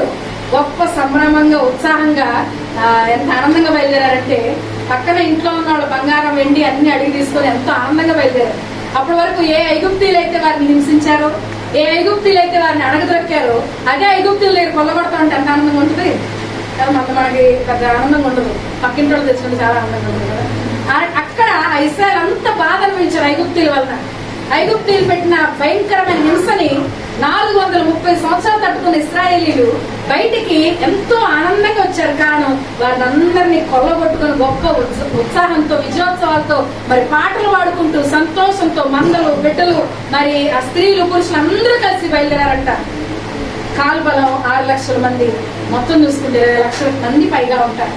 అన్ని లక్షల మంది ఎంతో ఆనందంగా బయలుదేరిన ఆ సమయంలో కొద్ది దూరం వారు రాగానే ఎదురొచ్చిందట ఎర్ర సముద్రం. శ్రమ వారి జీవితంలో అప్పటి వరకు వాళ్ళు అనుభవించిన శ్రమ వేరు, ఇప్పుడు అనుభవించిన శ్రమ వేరు. ఎందుకంటే ఇది 10 రకాల తెగుళ్ళ నుంచి కాపుదల పొందుకున్న తర్వాత వచ్చిన శ్రమ. దేవుని యొక్క సన్నిధిని వారు గ్రహించిన తర్వాత, దేవుని యొక్క ఆశ్చర్యకారాన్ని కళ్ళారా చూసిన తర్వాత వచ్చిన శ్రమ. మరి అక్కడ అలా కాపాడాడు కదా దేవుడు. ఈ ఎర్ర సముద్రం దగ్గర ఎలా నిలబెట్టాడేంటి వాళ్ళకి అర్థం కాదు. తెలుగు ప్రపంచ దేశం అనుకున్నాం కదా, ఒక మంచి దేశంలో, ఒక మంచి ఇంట్లోకి దేవుడు తీసుకెళ్తాడు అనుకున్నామే. ఇంత ఆనందంగా బయలుదేరిన మార్గ మధ్యంలో శ్రమ వారికి ఎదురు రాగానే ఆ ఎర్ర సముద్రం అడ్డొచ్చేసింది. ఇంకా వారికి మార్గం లేదు. వెనకాల ఎవరున్నారంట? ఐగుప్తు సైన్యం అంట, గొప్ప రథాలు. ఫరో చాలా బలమైన రాజు ఆ కాలంలో. ఐగుప్తీయులు చాలా బలవంతులు, మరి ధనవంతులు కూడా, గొప్పగా పేరు ప్రఖ్యాతులు పొందిన వారు. ఐగుప్తీయులకున్న ఆ జ్ఞానం ఆ రోజులు ఎవరికి ఉండేది కాదంట. వారి రథ చక్రాలు రథాలు కానీ వారి అప్పట్లో పిరమిడ్లు ఇప్పుడు ఎలా కట్టారు కూడా ఇప్పుడు సైంటిస్టులు కూడా తెలుసుకోలేకపోతారంటే అప్పట్లో ఉన్న జ్ఞానం ఎలాంటిది ఆలోచించారు. ఐగుప్తులు ఎంతో జ్ఞానవంతులు, బలవంతులు, మరి ఎంతో యుద్ధ పటిమ, మరి పోరాడే విద్య అన్ని తెలిసిన వారు. ఇశ్రాయేలుకి ఏం తెలుసు? ఇప్పుడు యుద్ధాలు చేశారా? ఎప్పుడైనా రాజ్యాలు పొందుకున్నారా? ఏమిది? వాళ్ళకి ఒకటే తెలుసు, కఠినమైన పని, బానిసత్వం పని, దాసులు ఉండే పని ఒక్కటే తెలుసు, వాళ్ళకి ఇంకేం తెలియదండి. కానీ ఐగుప్తులు అలా కాదు, బలవంతులు, యుద్ధం చేయగల సూర్యులు, వీరులు. మరి అంత గొప్ప రాజు సైన్యం తీసుకుని వేల మంది సైన్య సమూహం, గొప్ప రథాలు, గుర్రాలు వెనకాల వస్తుంటే ఆ శబ్దం ఎలా ఉంటుంది? మనకు అర్థం కావట్లేదు కదా. ఇప్పుడు మనం ఒక్కరం వెళ్తున్నాం, మన వెనకాల ఒక కుక్క పడితే ఎలా ఉంటుంది? వెళ్తా ఉంటే అదే పెద్ద సింహంలా ఫీల్ అయిపోతాం మనం. ఆ సింహం, అది సింహం మన అరణ్యంలో ఉన్నట్టు, ఆ సింహం మనల్ని వెంటాడుతున్నట్టు ఎలా పరిగెడతాం? కాళ్ళు నొప్పి అన్ని వచ్చిపోతాం, అలా పరిగెడతాం కదండి. మరి లక్షల మంది సైన్యం, చిన్న చిన్న పిల్లలతో ఉన్నారు, మందులతో ఉన్నారు. ముందు ఎర్ర సముద్రం అడ్డొచ్చేసింది, వెనకాల ఫరో సైన్యం వచ్చేస్తుంది. ఏం చేయాలి ఇప్పుడు? వాళ్ళ పరిస్థితి ఏంటి? ఇరుక్కుపోయారు మధ్యలో. అనుకుంటున్నారు ఇంక మా పని అయిపోయింది, ఇంక మేము చనిపోవడమే, ఇంకా మరణం ఒక్కటే దారి, ఇంకేమీ లేదు. ఎర్ర సముద్రంలో వైపు వెళ్ళామా సముద్రంలో మునిగి చచ్చిపోతాం. ఒకవేళ ఆగామా ఆ ఫరో రథాలు లేకపోతే ఫరో సైన్యం వచ్చి మమ్మల్ని లేపేస్తారు. ఇంకా అయిపోయింది మా జీవితం. శ్రమను చూడగానే భయం మొదలైంది వాళ్ళు, కలవరం మొదలైంది వాళ్ళు, కృంగిపోయారు వాళ్ళు. ఇంకా సంఘటన మొదలు పెట్టారండి. ఎప్పుడైతే నువ్వు కృంగిపోతావో దేవునికి వ్యతిరేకమైన మాటలు మాట్లాడతావు. ఎప్పుడైతే నువ్వు కృంగిపోయావో దేవునికి నచ్చని విధానంలోకి నువ్వు వెళ్ళిపోతావు. ఎందుకంటే దేవునికి అస్సలు నచ్చంది సంఘటన అనుకోవడం, తిట్టుకోవడం, వాళ్ళని మనం దూషించడం. మనం అనుకుంటున్నాం అందరిని తిట్టుకుంటాను ఏముందని, కానీ మనలో ఉన్న దేవుని యొక్క ఆత్మను దూషిస్తున్నాం. మనతో ఉన్న దేవుని సన్నిధిని మనం సవాల్ చేస్తున్నాం, లేకపోతే మనం అవమానిస్తున్నాం, లేకపోతే అనుమానిస్తున్నామేమో. కాబట్టి ఆ రోజున ఇశ్రాయేలు కూడా అదే విధంగా దేవుని యొక్క సన్నిధి ఇన్ని రోజులు మాతో ఉంది కదా, ఇప్పుడు ఏమైపోయాడు దేవుడు? ఐగుప్తు నుంచి బయట తీసుకొచ్చింది దేవుడు, ఇక్కడ రాగానే మాయమైపోయాడా? ఎందుకు తీసుకొచ్చావా మోషే మమ్మల్ని? మోషే అంటే అనుమానంగా చూడటం మొదలు పెట్టారు. ఇక దేవుడు అసలు లేడు, ఇంకా అయిపోయింది, మమ్మల్ని విడిచిపెట్టేశాడు, ఇక మా జీవితాలు ఇక్కడ అంతమైపోయినాయి అనుకున్నారు. ఇంకా మరణమే అనుకుంటున్నారు. ఆ సమయంలో వారికి అనిపిస్తుంది ఏంటి? ఈ మరణం బదులు అక్కడ ఐగుప్తులో బానిసత్వం బాగుంది కదా, ఇక్కడ చచ్చిపోయే బదులు అక్కడే మేము ఉండి బానిసలుగా మేము బ్రతికుండే వాళ్ళం కదయ్యా, ఇక్కడికి తీసుకొచ్చావయ్యా. ఆ మాటలు అంటా ఉన్నప్పుడు మోషే ఏమంటున్నాడు? మొదటగా మోషే చెప్పిన మాట చూడండి.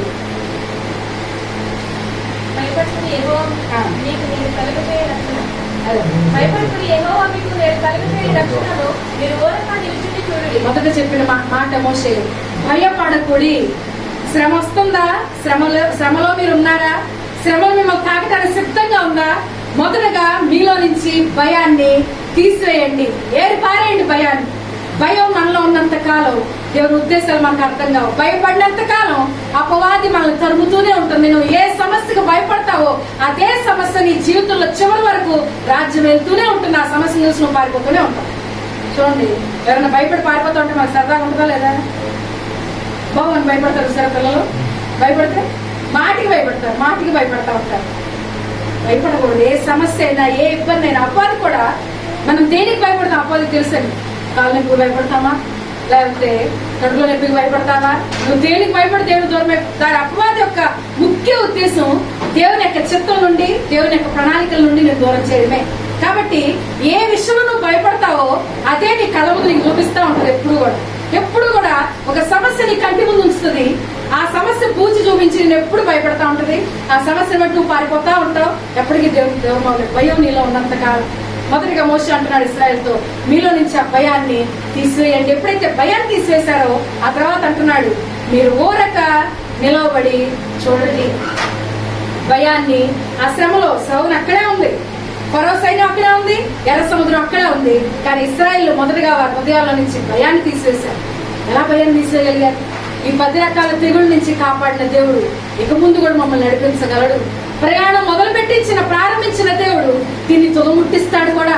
వాగ్దానం ఇచ్చిన దేవుడు నమ్మదగిన వాడని మొదటగా వీటన్నిటిని జ్ఞాపకం చేసుకుంటూ ఆ మోషే చెప్పిన ఆ మాటకి మొదటగా తమలో ఉన్న భయాన్ని తీసేశారు. రెండోదిగా భయస్థానంలో ఇప్పుడు నెమ్మది మొదలైంది. ఆ టెన్షన్ ని, ఆ కంగారిని అంతటినీ తీసివేసి ఊరక నిలవబడి చూడాలంట. ఫరో సైన్యం సిద్ధం చేయాలి కదయ్యా, యుద్ధ ఆయుధాలు ఎలా యుద్ధం చేయాలి? నీ చేతులకు యుద్ధం చేయ నేర్పుకోవడం నేనే అన్నావు కదా, ఇక్కడ మా పక్షాన్ని నిలబడి యుద్ధం చేసేయ్యా, యుద్ధం నేర్పించయ్యా అని అంటలేదట. ఓ రకంగా లోబడి ఆయనకేమి ఐడియాస్ ఇవ్వట్లేదు, ఆయనకేమి సలహాలు చెప్పట్లేదు, ఇలా చేయి అలా చేయి అని ఏం చెప్పట్లేదు. ఇంకా మార్గం లేదు వీళ్ళకి. ఇంకా వీళ్ళ సొంత శక్తి, వీళ్ళ జ్ఞానం, వీళ్ళ టాలెంట్స్ ఏమీ పరిచయం పూర్వ రథాల ముందు, ఆ ఎర్ర సముద్రం ముందు ఏమీ చేయలేని ఆ స్థితిలో ఖచ్చితంగా వాళ్ళు అనుకున్నారు, ఇప్పుడు మేమేమీ చేయలేము, కానీ నువ్వు సమస్తం చేయలేము. మేము బలహీనమే, కానీ మాతో ఉన్న నీవు ఎంతో గొప్ప బలవంతుడు అని ఆయన మీద ఆధారపడటం మొదలు పెట్టారు. ఆ రాత్రి వేళ, ఆ సమస్యల వేళ, ఆ ఇబ్బందుల వేళ ఎప్పుడైతే దేవునికి మొరపెట్టడం మొదలు పెట్టారో, మొర మొదలైన వెంటనే సమాధానం వచ్చిందా? రాలేదంట. రాత్రంతా గాలి విసిరిందంట. ఆ రాత్రంతా, ఆ తర్వాత వచనాలు చదవండి మీరు, ఫరో రథాల్ని చీకటి కమ్మిందంట. రాత్రంతా వాళ్ళు ఏం చేశారు? శ్రమలోనే ఉన్నారు. ఆ శ్రమ వారికి తీసేలేదు దేవుడు. ఖచ్చితంగా ఒక క్షణంలో ఫరో సైన్యాన్ని లయపరచగలడు దేవుడు, ఖచ్చితంగా కదండి. ఎందుకంటే ఒక రాత్రి వేళలో అంట హిజ్కియా ప్రార్థన చేసినప్పుడు ఒక దూత వచ్చి 185,000 శత్రు సైన్యం చంపేసిందంట. హిజ్కియా కాలంలో మనకు తెలుసు. మరి ఆ రోజున కూడా దేవుడు అలాగే ఒక దూతను పంపించి అలాగే ఫరో సైన్యాన్ని అలా చంపేయచ్చండి. కానీ ఏం చేశాడు దేవుడు? శ్రమను అలాగే ఉంచాడు ఇశ్రాయేల్ జీవితంలో. శ్రమ ఆ రాత్రి ఇశ్రాయేల్ జీవితంలో తీసివేయలేదు, కానీ ఆ రాత్రి వేళ శ్రమని అలాగే వదిలేశాడు, శ్రమలో నిలబెట్టాడు. కానీ ఒకటి చేశాడు, ఆ ఐగుప్తీయులందరికీ చీకటి కమ్మ చేశాడు. వారికి ఎటు వెళ్తున్నారో తెలియదు, ఏం చేస్తున్నారో తెలియదు, అసలు ఇశ్రాయేల్ కనిపించట్లేదు. ఆ గాఢాంధకారంలో వాళ్ళు రాత్రంతా అలా నిలిచిపోయారంట. కానీ ఇశ్రాయేల్ ఏం చేస్తున్నారు? మొరపెడుతున్నారు దేవునికి. ఏమని? ఇప్పుడు మాకు సహాయం చేయాల్సింది నువ్వు మాత్రమే, ఇప్పుడు మాకు ధైర్యం ఇవ్వాల్సింది నువ్వు మాత్రమే, ఇప్పుడు మాకు విడుదల ఇవ్వాల్సింది నువ్వు మాత్రమే. ఇంకా మా దగ్గర ఏమీ లేదయ్యా, మా జ్ఞానం, మా టాలెంట్స్ మావి ఏమి సరిపోవు, ఇప్పుడు నువ్వు ఒక్కడు మాత్రం మాకు మిగిలి ఉన్నావు, ఇప్పుడు నువ్వు మాకు సహాయం చేయవలసిందే. శ్రమలో మనం చేయాల్సిన ప్రార్థన ఏం చేయాలి? నువ్వు తప్ప నాకు ఇంకెవ్వరు లేదయ్యా. ఆ మాట ఎప్పుడు వస్తుంది మనకి? అన్ని ఉన్నప్పుడు అంటాం మనం. ధనం ఉంది, పేరుంది, హోదా ఉంది, మంచి స్థితి ఉంది మనకి. ఇవన్నీ ఉండగా దేవా నువ్వే నాకున్నావు అంటావా? ధనం ఉందయ్యా, మనుషులున్నారయ్యా, బంధువులు ఉన్నారయ్యా, అక్క ఉందయ్యా, చెల్లుందయ్యా, అన్న ఉన్నారయ్యా, వీళ్ళందరి దగ్గరికి వెళ్తాం పరిగెట్టుకుంటా. వీళ్ళందరంతా మొత్తం థ్యాంక్స్ చెప్పి ఆట చెప్పేస్తే నువ్వు అక్కడే ఉన్నావయ్యా, నువ్వు అక్కడే ఉన్నావయ్యా. ఆ మాట ఎప్పుడు అంటాం మనం?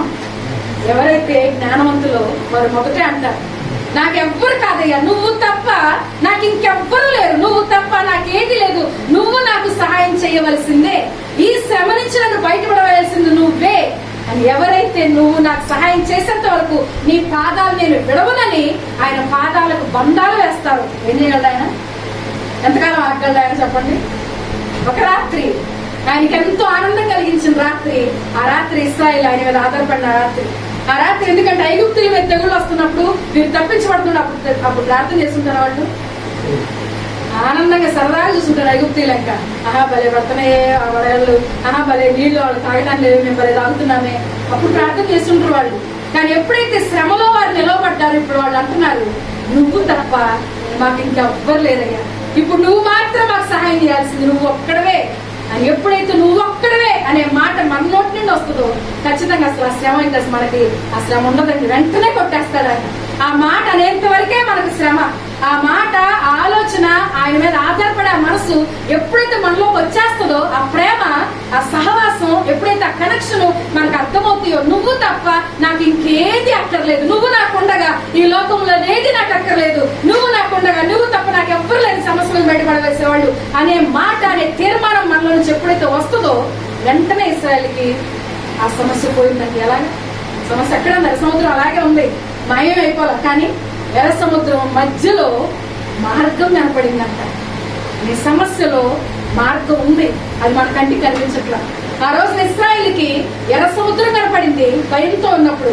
ఎప్పుడైతే భయాన్ని తీసేసి దేవుని మీద ఆధారపడి ఆ శోధనని సహించి ఆ శోధనతో పోరాటం మొదలు పెట్టారు, దేవుడు వారికి చూపించాడు ఎర్ర సముద్రంలో పాయలైపోయిన విశాలమైన మార్గం. ముందు ఉంది ఆ మార్గం, కానీ వారు భయపడినప్పుడు వారికి కనిపించలే. కానీ ఎప్పుడైతే దేవుని మీద ఆధారపడ్డారో వారికి విడుదల కనిపించింది. అదే సమస్య ఎక్కడికి పోలా? ఎర్ర సముద్రంలో మార్పు లేదు, ఫరో సైన్యంలో మార్పు లేదు, దేవుడు ఏ మ్యాజిక్ చేయలేదు. కానీ నీలో మార్పు వచ్చింది, నీ మాటల్లో మార్పు వచ్చింది, నీ భక్తిలో మార్పు వచ్చింది, ఆయనతో సహవాసంలో మార్పు వచ్చేసింది. ఇప్పుడు నువ్వు ఆయన బిడ్డవి, నువ్వు ఎక్కడ నడిస్తే నీకు ముందు ఆయన నడవటం మొదలు పెడతాడు. ఇశ్రాయేలు ఆయన సన్నిధిని పొందుకున్నారు. అక్కడ ఆయన సన్నిధిని పొందుకోవడం దేవుడు నేర్పించాడు వాళ్ళకి. ఆయన మీద ఆధారపడటం నేర్పించాడు, ఆయన అడగటం నేర్పించాడు. ఖచ్చితంగా ఆయన సముద్రంలో గుండా అరణ్యాల గుండా వారు చక్కగా నడుచుకుంటూ వెళ్ళిపోయారు. కానీ ఫరో సైన్యం అలాగే నడవడానికి ప్రయత్నం చేశారు, కానీ మునిగిపోయారు. కారణం వారితో దేవుడు లేడు కాబట్టి. ఈ రోజున శ్రమ నీ జీవితంలోకి వస్తుందా? గుర్తుపెట్టుకో, భయపడద్దు, కృంగిపోవద్దు, ఏడవద్దు, అపనమ్మకంతో దేవుని ప్రశ్నించొద్దు, శోధించొద్దు, ఆయన అవమానపరచద్దు. గాని ఈ శ్రమ తీసేని ప్రార్థన చేయద్దు. గాని ఈ శ్రమను సహించడానికి నాకు శక్తినివయ్యా, ఈ శ్రమతో పోరాటానికి నాకు బలాన్ని ఇవ్వు, ఈ శ్రమ వెనకాల దాచి ఉంచిన మేలు నాకు చూపించు, ఈ శ్రమను జయించడానికి నాకు సహాయం చేయి, నువ్వు సహాయం చేసేంత వరకు నేను ఇలాగే మొదలుపెడతాను ప్రభు అని ఒక బలమైన తీర్మానం తీసుకున్న ఆ శ్రమలో కనుక మనం నిలబడగలిగితే శోధన సహించిన వాడు ధన్యుడు, శోధనతో పోరాడి దాన్ని జయించిన వాడు మరి ఎక్కువ ధన్యుడు, చాలా ధన్యుడు. ఆ ధన్యుల లిస్ట్ లో మనం నిలబడి దేవుని దీవెన పొందుకుందాం, శ్రమతో పోరాడి జయిద్దాం. ఇది వచ్చిన వాక్యం దేవుడు దీవించిన ప్రార్థన చేసి ముగించుకున్నాం. పరిశుద్ధుడా, గొప్ప ఈరోజు వాక్యం ద్వారా నాతో మాట్లాడాలి. అవును తండ్రి, ఈ సేవా జీవితంలో అనేకమైన శ్రమలు, అనేకమైన ఆటంకాలు, అనేకమైన ఇబ్బందులు, అనేక రకాల శోధనలు ఎప్పుడూ కూడా ఇరుకు మార్గం ఆయన ఎన్నో శోధనలతో నిండి ఉంటున్నాయి. ఒక సేవకుని జీవితమైనా, ఒక విశ్వాస జీవితమైనా ఎన్నో శోధనలు గుండా వెళతాం దేవా. కానీ ఆ శోధనలు ఇచ్చింది మమ్మల్ని ఏడిపించడానికి కాదు తండ్రి, మమ్మల్ని వెక్కిరించడానికి కాదయ్యా, మమ్మల్ని అవమానాలు పాలు చేయడానికి కాదు తండ్రి. మా తల హెచ్చించి అనేక మందికి ఉపయోగకరంగా మా శోధన మారటానికి, నువ్వు గొప్ప దేవుడు అని నిరూపించుకోవడానికి అయ్యా మా జీవితంలో శ్రమని తండ్రి ఆశ్చర్యకార్యాలు, అద్భుత కార్యాలు చేయడానికి లేవా మా జీవితంలో ఒక శ్రమను మీరు పంపిస్తున్నారు తండ్రి. శ్రమను బట్టి కృంగిపోయి గుంపులో మమ్మల్ని నిలబెట్టద్దు దేవా. పరిశుద్ధాత్మదేవ, శ్రమలో ఆ భయాన్ని తీసివేస్తండి, శ్రమను తట్టుకొని నాయన, శ్రమతో పోరాడి తండ్రి, శ్రమని జయించగలిగే విధంగా మా చెయ్యి పట్టుకుని మమ్మల్ని నడిపించండి దేవా. పరిశుద్ధాత్మదేవ, నీ బిడ్డలుగా ఉన్నారు తండ్రి, ఈ లోకంలో మమ్మల్ని తలలాగ్నలో పెడతా అన్నావు దేవా. ఆయన శ్రమలు సహించిన ఆ శ్రమలతో పోరాడి తండ్రి, శ్రమల్ని జయించే బిడ్డలుగా ఇక్కడ ప్రతి ఒక్కరిని మీరు నిలబెట్టండి దేవా. పరిశుద్ధాత్మదేవ, నీకే వందనాలు చెల్లించుకుంటున్నాను తండ్రి. ఎంతో దూరం నుండి బిడ్డలు వస్తున్నారయ్యా, మా గురించి కాదు తండ్రి, మిమ్మల్ని పొందుకుందామని ఆశతో వస్తున్నారు తండ్రి. మీ సన్నిధి బిడ్డలు పొందుకోవాలయ్యా. ఆనాడు ఇశ్రాయేలు ఏ విధంగా అయితే మీ సన్నిధిని పొందుకున్నారు, నీవు మాకుంటే చాలు, నీవు మాత్రమే మాకు కావాలి, నీవు మాకుండగా లోకంలో ఏది మాకు అక్కర్లేదని బలమైన తీర్మానం చేసుకున్నారు. కాబట్టే దేవా ఇంత దూరం రాగలుగుతున్నారు తండ్రి. అయ్యా వీళ్ళందరినీ మీరు పేరు పేరున మీరు దర్శించండి. ఒక కుటుంబాన్ని మీ చేతిలో పెట్టుకుంటున్నారు దేవా. బిడ్డలు ఏ అవసరం ఉన్నారో మీకు తెలుస్తుంది తండ్రిగా, వారి జీవితాల్లో మీరు నిలబడి ఉన్నారు నాయన. సమస్యకు ముందే పరిష్కార మార్గాన్ని మీరు సిద్ధపరిచి ఉంచారు తండ్రి. కానీ ఆ పరిష్కార మార్గాన్ని మేము చూడలేకపోతున్నాం దేవా. మీ ఆత్మ నడిపింపును మేము పొందుకోవాలి తండ్రి. ఇక్కడ ప్రతి ఒక్కరిని మీరు దీవించండి, ప్రతి ఒక్క హృదయాన్ని మీరు దర్శించండి, ప్రతి ఒక్కరి అవసరతను కూడా మీరే తెచ్చండి దేవా. లేమిని సమృద్ధిగా మార్చే దేవుడు, లేని వాటిని ఉన్నట్టుగా చూచుచున్న దేవుడు అయ్యా. సజీవమైన దేవుడు తండ్రి. నీ శక్తిని, నీ కృపని, నీ జీవాన్ని మేమందరం పొందుకునే విధంగా సహాయం చేయండి. మీరు విత్తనం దేవా, మా అందరి జీవితాలు ఉన్నతులుగా ఫలింపు తెచ్చేమని, ఏ శ్రమకి భయపడకుండా, ఓడిపోకుండా, కృంగిపోకుండా ఆయన శ్రమని ఎదుర్కొనే మనసు తండ్రి, ఆ దృఢ నిశ్చయిత కలిగిన మనసు మాకందరికీ దయచేయమని, మమ్మల్ని అందరినీ బలపరిచి స్థిరపరిచి ముందుకు నడిపించమని యేసు నామములో అడుగుచున్నాను తండ్రి.